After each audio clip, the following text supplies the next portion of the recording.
Hello បងប្អូនទាំងអស់គ្នាពីខាងសមាគមនោះស្មាបពួកយើងគឺបានរៀបចំ event មួយនៅប្រទេសចិនខេត្តឈិនតាវ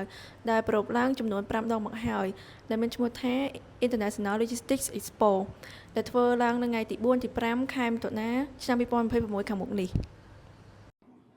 អំពីព្រឹត្តិការណ៍ពិព័រណ៍អន្តរជាតិផ្នែក Logistics និង Supply Chain នេះផងដែរគឺជាឱកាសល្អមួយសម្រាប់បងប្អូនម្ចាស់អាជីវកម្មក្នុងការពង្រីកបណ្ដាញអាជីវកម្មរបស់បងប្អូននៅក្នុងប្រទេសចិនហើយសម្រាប់ថ្លៃចូលរួមវិញសម្រាប់សមាជិក Losma គឺ$200ក្នុងម្នាក់និងមិនមែនសមាជិក Losma $250ក្នុងម្នាក់គិតថ្លៃដោយអ្នករៀបចំ AILA ហើយតម្លៃ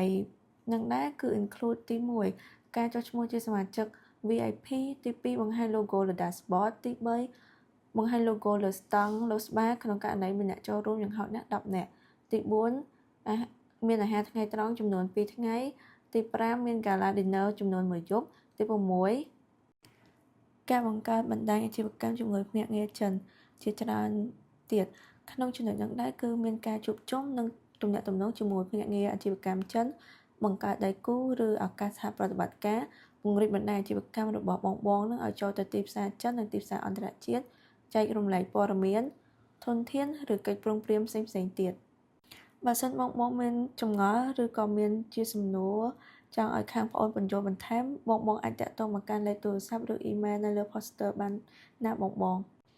ខាងប្អូនរីករាយនឹងឆ្លើយតបជានិច្ចចំពោះសំណួរដែលបងមានចម្ងល់